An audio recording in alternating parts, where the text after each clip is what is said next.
मैं आपको शक्ति का दूसरा सिद्धांत बताता हूं। मुझे नहीं मालूम कि यह सिद्धांत मुझे बताना चाहिए या नहीं, मुझे यह भी नहीं मालूम कि यह सही है या नहीं, लेकिन क्योंकि मैं इसको मानता हूं और मुझे मालूम है कि इसके बारे में कई लोग जिनके हायर मॉरल वैल्यूज हैं शायद न भी समझते हो या न भी वो रखते हो, लेकिन एक मेरा विचार है, चाहे तो इस पर विचार करें। सब नहीं तो कुछ न कुछ लोगों को शायद इस विचार से कुछ सोचने की और कुछ करने की प्रेरणा मिलेगी। इतिहास दुनिया की सबसे बड़ी अदालत है, इससे बड़ी अदालत कोई नहीं है। सुप्रीम कोर्ट में क्या हुआ, हाई कोर्ट में क्या हुआ, लड़ाई के मैदान में क्या हुआ, इलेक्शंस में क्या हुआ, ये सब बातें आती हैं चली जाती हैं, बाद में रह जाता है केवल इतिहास। और इतिहास का निर्णय हमेशा उसके पक्ष में गया है जो शक्तिशाली था। इसने कभी उसका साथ नहीं दिया जो न्याय के साथ था, जो सही था। अगर ऐसा होता तो दिल्ली में बाबर रोड होती है, बाबर रोड है लेकिन राणा सांगा रोड नहीं है, क्योंकि बाबर आया, विजयी हुआ, राणा सांगा हार गया।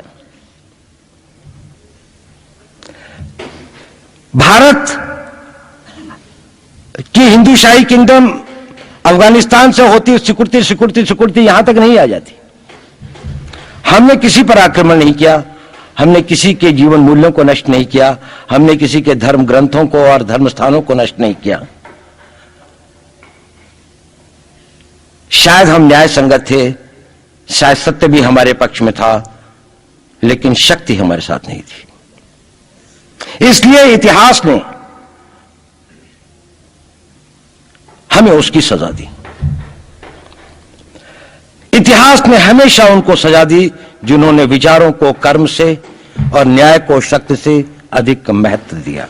अब मैं ये नहीं कह रहा हूं कि उसको उसकी तिलांजलि कर देनी चाहिए, ये नहीं है कि न्याय का अपना महत्व नहीं है, लेकिन यदि कॉन्फ्लिक्ट ऑफ इंटरेस्ट हो तो शक्तिशाली बनना ज्यादा आवश्यक है। भारत धर्मगुरु भी तभी बनेगा जब एक शक्तिशाली भारत का निर्माण होगा। जिन लोगों ने भारत के ऊपर आक्रमण किया, भारत के ऊपर राज किया, इस प्रकार से राज किया कि राज करते वक्त, जाते वक्त अपने गुलामों से कह दिया कि तुम राज कर लो, हम तो जा रहे हैं, तो यहां पर गुलाम वंश भी बन गया। अगर हम लड़ाई के वॉरफेयर के उसूलों से देखें कि किसी भी राष्ट्र की जो कॉम्प्रिहेंसिव स्टेट पावर होती है, किन चीजों से वो लड़ाई लड़ता है, जिसको हम कहते हैं कि ये शक्तिशाली है, दूसरा शक्तिशाली नहीं है, क्या वो अवयव होते हैं उसके, क्या घटक होते हैं उसके। तो भारत के पास जनशक्ति, धन शक्ति, ज्ञान की शक्ति, टेक्नोलॉजी की शक्ति, और जिन लोगों ने आक्रमण किया उनकी शक्ति को अगर हम ये देखें तो शायद 1 और 1000 का अनुपात भी नहीं होता। लेकिन उसके बाद भी हम वो नहीं कर पाए। और ये प्रश्न भी किसी ने पूछा, उस पर मैं आऊंगा बाद में। निवेदिता जी ने उसका बहुत अधिक उत्तर दिया, बहुत अच्छा उत्तर दिया था कि क्या कारण है, किसके कारण भी हम लोग इस लड़ाई में इतिहास ने हमारा साथ या हमारे पक्ष में न्याय नहीं दिया।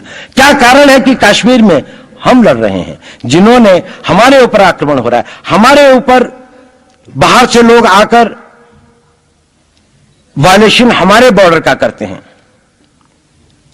इन्फिल्ट्रेटर्स हमारे यहां आते हैं, जबकि पूरा का पूरा कश्मीर भारत का भाग है, अभिन्न भाग है। कानून के अनुसार वहां के राजा ने यह हस्ताक्षर किए, हमें दिया।